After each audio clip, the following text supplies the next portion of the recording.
Hello friends, అందరికీ నమస్కారం అండి. Welcome to our channel Andhra bus talks. ఈరోజు టాపిక్ ఏంటంటే పేదలందరికీ ఇల్లు అనేది ఈ టాపిక్లో డిస్కస్ చేస్తానండి. ఈ వీడియోలో పేదలందరికీ ఇల్లు భాగంగా అంటే గ్రామంలో 3 సెంట్లు, పట్టణాల్లో 2 సెంట్లు పేదలందరికీ ఇవ్వాలని ప్రభుత్వం నిర్ణయం తీసుకుందండి. అందులో భాగంగానే జీవో నెంబర్ 23 రిలీజ్ చేసిందండి గవర్నమెంట్. అందరికీ ఇల్లు అంటే హౌసింగ్ ఫర్ ఆల్, సొంతింటి కల అందరికీ నెరవేరాలనే ఉద్దేశంతోనే కూటమి ప్రభుత్వం అందరికీ ఇల్లు అని పేరుతోని కొత్తగా ఇల్లు పెట్టుకోవడానికి మనకి అవకాశం ఇస్తుందండి. సో ఇల్లులు కొత్తగా పెట్టుకోవాలంటే ఏ అర్హతలు ఉండాలి, ఎలా అప్లై చేసుకోవాలి, ఎక్కడికి వెళ్ళి అప్లై చేసుకోవాలి ఏంటి అనేది నేను ఈ వీడియోలో డిస్కస్ చేస్తానండి. ఆ డీటెయిల్స్ అన్నీ ఎక్కడ స్కిప్ చేయకుండా లాస్ట్ వరకు చూడండి. అలాగే లైక్ చేయండి. మీరు లైక్ చేయడం వల్ల ఈ ఇన్ఫర్మేషన్ మరికొందరికి తెలుస్తుందండి. వాళ్ళు కూడా ఈ స్కీమ్ గురించి తెలుసుకుంటారు కదండి. అలాగే నా ఛానల్ని సబ్స్క్రైబ్ చేసుకోండి. ఇలాంటి మరిన్ని స్కీమ్స్ మీకు అర్థమయ్యేలా ఎక్స్ప్లెయిన్ చేస్తానండి. నా channel name Andhra bus talks. గత గవర్నమెంట్లో చాలామందికి ఇల్లు శాంక్షన్ అయినాయండి. కానీ వాళ్ళకి ఇప్పటివరకు వాళ్ళ ఇల్లు ఎక్కడుందో అంటే గత ప్రభుత్వంలో చాలామందికి పట్టాలు కూడా ఇచ్చేసారండి. ఆ పట్టాలన్నీ ఉన్నాయి కానీ వాళ్ళ ఇల్లు ఎక్కడుందో కూడా వాళ్ళకి తెలియదండి.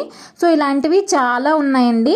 కొంతమందికి స్థలాలు కూడా శాంక్షన్ అయినాయండి. అవి ఎక్కడున్నాయి అంటే అవుట్ ఆఫ్ ద విలేజ్, చెరువుల పక్కన వేరే వేరే ప్లేసెస్లో అవుట్ ఆఫ్ ద విలేజ్ అలాంటివన్నీ ఇచ్చారండి. ఆ ప్లేసెస్ ఇచ్చారు లాస్ట్ గవర్నమెంట్లో. అప్పుడు లాస్ట్ గవర్నమెంట్ ఇచ్చిన స్థలాలు కానీ ఆ ఇల్లువి కానీ ఏమన్నా అవుట్ ఆఫ్ ద విలేజ్ కానీ ఎక్కడన్నా చెరువుల పక్కన అలాంటి చోట్ల ఇచ్చుంటే కనుక అది మాకు వద్దు అని చెప్పి మళ్ళీ మీరు రిటర్న్ గవర్నమెంట్కి ఇచ్చేసి, అంటే మా దగ్గర ఏమీ లేదు అనేది మీ దగ్గర ఏమైనా ప్రూఫ్ ఉంటే కనుక అలాంటి వాళ్ళందరూ మళ్ళీ ఇప్పుడు అప్లై చేసుకోవచ్చండి. ఈ స్కీమ్కి ఇప్పుడు అప్లై చేసుకోవచ్చు మీరు. అందరికీ ఇల్లు గ్రామాల్లో 3 సెంట్లు, పట్టణాల్లో 2 సెంట్లు భూమి ఎవరి పేరున ఇస్తున్నారంటే అండి ఆడవాళ్ళ పేరున, అంటే head of the family ration కార్డులో ఎవరి పేరు మీద ఉందో వాళ్ళకి ఈ స్థలం అనేది శాంక్షన్ అవుతుందండి. అలాగే గత ప్రభుత్వంలో మీ పేరు మీద ఇల్లు కానీ అంటే రేషన్ కార్డులో హెడ్ ఆఫ్ ద ఫ్యామిలీ ఎవరున్నారో వాళ్ళ పేరు మీద ఇల్లు కానీ స్థలం కానీ మీ పేరు మీద ఉండకూడదు. ఒకవేళ మీకు పాత ప్రభుత్వంలో మీకు ఏమన్నా అలాంటి పత్రాలు కానీ ఏమన్నా అలాంటివి ఏమైనా ఇచ్చారనుకోండి, అవుట్ ఆఫ్ ద విలేజ్ కానీ చెరువుల పక్కన కానీ అలాంటి స్థలాలు ఏమైనా ఇచ్చినట్టయితే మీకు ఆ స్థలం వద్దు అనుకుని, అంటే మీరు ఆల్రెడీ గవర్నమెంట్కే ఇచ్చేసి మీరు రిజెక్ట్ చేసుకుని ఉంటే దానికి సంబంధించిన ఏమైనా పత్రాలు ఏమైనా మీ దగ్గర ఉంటే కనుక మళ్ళీ మీరు ఇప్పుడు ఇక్కడ అప్లై చేసుకోవచ్చండి.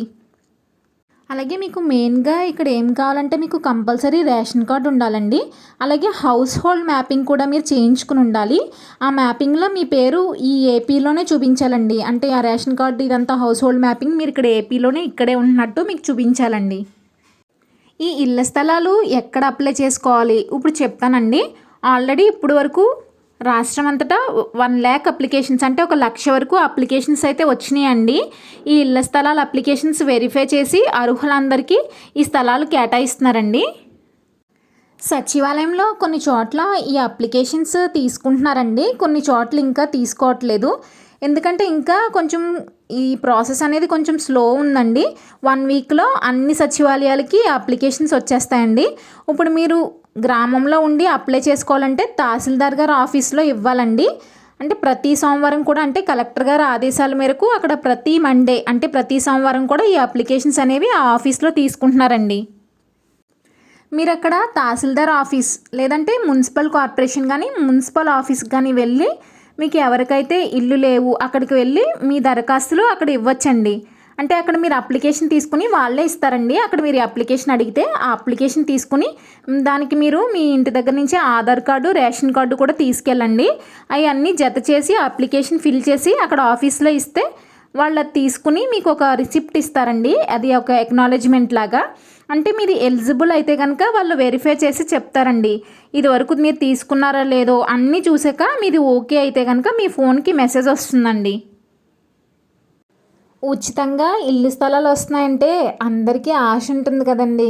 కానీ ఏంటంటే ఇది అర్హతలు ఉన్న వాళ్ళకే వస్తుందండి.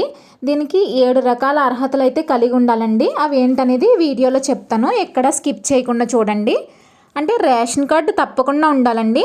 మీ రేషన్ కార్డులో ఎవరు గవర్నమెంట్ ఎంప్లాయీస్ అనేది ఉండకూడదు. అలాగే ఇన్కమ్ ట్యాక్స్ కడుతూ కూడా ఉండకూడదు మీ రేషన్ కార్డులో. అంటే మీరు అంటే మీ వైఫ్, మీ హస్బెండ్, అలాగే పిల్లలు ఇంకా ఎవరన్నా మీతో కలిపి ఉంటారు కదా, వాళ్ళు ఎవ్వరు కూడా ఇన్కమ్ ట్యాక్స్ అనేది కట్టకూడదండి. అలాగే మీ రేషన్ కార్డులో అలా ఎవరైనా ఉంటే కనుక, అంటే ఇన్కమ్ ట్యాక్స్ పే చేస్తున్నట్టు గవర్నమెంట్ ఎంప్లాయీస్ కనుక ఉంటే కనుక మీ రేషన్ కార్డులో వాళ్ళని తొలగించుకోండి. అప్పుడే మీకు ఏ గవర్నమెంట్ స్కీమ్స్ అయినా మీకు వస్తాయండి. అంటే ఇదే కాదు, ఒకవేళ మీకు అలా ఎవరన్నా ఉంటే కనుక ఏ గవర్నమెంట్ స్కీమ్స్ మీకు వర్తించవండి. సో మీ రేషన్ కార్డులో ఎవరు లేకపోయినా ప్రజా సాధికార సర్వేలో ఉన్నట్టు వస్తే కనుక, అంటే ఇలా ఇన్కమ్ ట్యాక్స్ కడుతున్నట్టు కానీ, ఇలా గవర్నమెంట్ ఎంప్లాయీస్ ఉన్నట్టు కనుక కానీ, మీకు ఈ హౌస్ హోల్డ్ మ్యాపింగ్లో కానీ, ప్రజా సాధికార సర్వేలో కానీ మీకు అందులో డీటెయిల్స్ వస్తే కనుక అది కూడా మీకు ఇబ్బంది అవుతుందండి. అలా ఉంటే కనుక వెంటనే తొలగించుకోండి. మీకు అసలు గవర్నమెంట్ ఇచ్చిన హౌస్ కాదు, అసలు సొంత ఇల్లు అనేది ఉంటే కనుక ఈ స్కీమ్ అనేది రాదండి. అంటే మీ వైఫ్ పేరు మీద కాదు, ఒకవేళ అంటే ఇది వైఫ్ పేరు మీద ఇస్తున్నారు కాబట్టి హెడ్ ఆఫ్ ద ఫ్యామిలీ, ఒకవేళ హస్బెండ్ పేరు మీద ఒకవేళ హౌస్ ట్యాక్స్ కడుతున్నా సరే, ఇన్కమ్ ట్యాక్స్ కడుతున్నా సరే, అలాగే వాళ్ళ పేరు మీద ఇల్లు స్థలం కానీ ఇల్లు కానీ అదేమైనా ఉంటే కనుక ఈ స్కీమ్ అనేది మీకు అప్లై అవ్వదండి.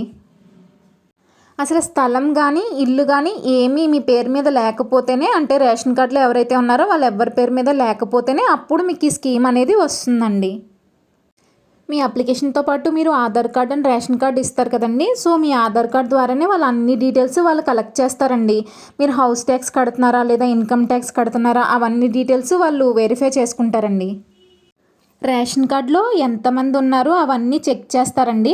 ఎవరికి ఎలాంటి ఇల్లు ఆర్ స్థలం కానీ, అంటే గత ప్రభుత్వం లేదా అంతకుముందున్న ప్రభుత్వంలో కానీ ఎక్కడ కూడా మీకు లేకపోతేనే ఇస్తారండి. అలాగే గ్రామంలో వాళ్ళకైతే 5 ఎకరాల లోపు మెట్ట, 2.5 ఎకరాల లోపు మాగాని ఉన్న వాళ్ళకి మాత్రమే ఎలిజిబుల్ అవుతారండి ఈ స్థలం కొరకు.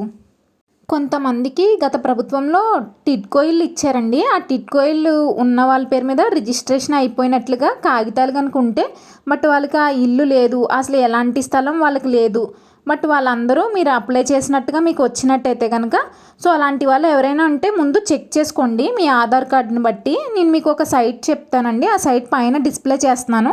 ఆ సైట్లోకి వెళ్ళి, అంటే ఏపీ సేవా పోర్టల్, ఆ పోర్టల్లోకి వెళ్ళి ఒకసారి చెక్ చేసుకోండి. నేను ఆ సైట్ పైన డిస్ప్లే చేస్తున్నాను, ఒకసారి చూసి చెక్ చేసుకోండి.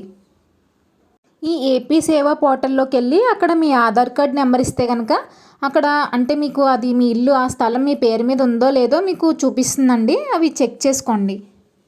అంటే ఆల్రెడీ మీకు చెప్పాను కదండి, కొన్ని సచివాలయాల్లో ఈ అప్లికేషన్స్ తీసుకుంటున్నారు, కొన్ని వాటిల్లో తీసుకోవట్లేదని. సో ఎవరైతే ఇంతకుముందు కలెక్టర్ ఆఫీస్లో కానీ జీహెచ్ఎంసీలో కానీ కంప్లైంట్స్ రేస్ చేసి ఉన్నారో, లేకపోతే అప్లికేషన్స్ ఇచ్చున్నారో అలాంటి వాళ్ళందరూ కూడా వెరిఫికేషన్కి వస్తున్నాయండి, చెకింగ్ అవుతున్నాయండి. మీకైతే కంపల్సరీ రేషన్ కార్డు ఉండాలి, ఈకేవైసీ చేయించుకుని ఉండాలి, ఆధార్ కార్డు కూడా ఈకేవైసీ అయ్యి ఉండాలండి. ఎలిజిబుల్ ఉన్న వాళ్ళు ప్రతి ఒక్కరికి కూడా ఈ శాంక్షన్ అవుతుందండి ఈ సైట్ అనేది. ఇప్పుడు ఈ స్థలం ఏ స్థలము ఇల్లు లేవు అని అన్నీ కరెక్ట్గా ఉన్నాయన్న వాళ్ళకి 100% వస్తుందండి. ఇది వెరిఫికేషన్ ఎలా అవుతుందంటే అండి, ఇది డిజిటల్ అసిస్టెంట్ వెరిఫై చేస్తున్నారండి ఫస్ట్. తర్వాత అది ఆయన అన్నీ ఓకే అనుకున్న తర్వాత విఆర్ఓకి పంపిస్తున్నారండి. తర్వాత విఆర్ఓ లాగిన్లో మీ డీటెయిల్స్ అన్నీ చెక్ చేస్తున్నారండి. అవి కూడా ఓకే అయితే కనుక ఎంఆర్ఓ లాగిన్లోకి వెళ్తుందండి.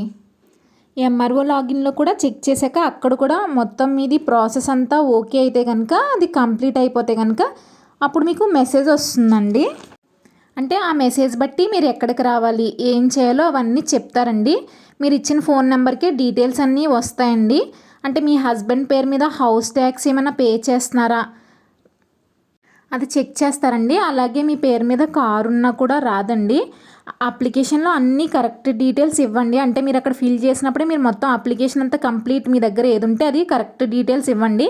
ఒకవేళ మీరు ఇవ్వకపోయినా వాళ్ళ ఆధార్ కార్డ్ బట్టి అన్ని డీటెయిల్స్ చెక్ చేసుకుంటారండి. సో మీరు అన్ని డీటెయిల్స్ కరెక్ట్గా ఇవ్వండి.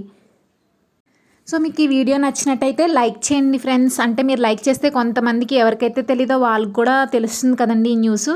సో మ్యాక్సిమం అందరూ లైక్ చేయడానికి ట్రై చేయండి, ఓకేనా? లైక్ చేయండి ఫ్రెండ్స్, షేర్ చేయండి, అలాగే నా ఛానల్ని సబ్స్క్రైబ్ చేయండి. Thank you friends.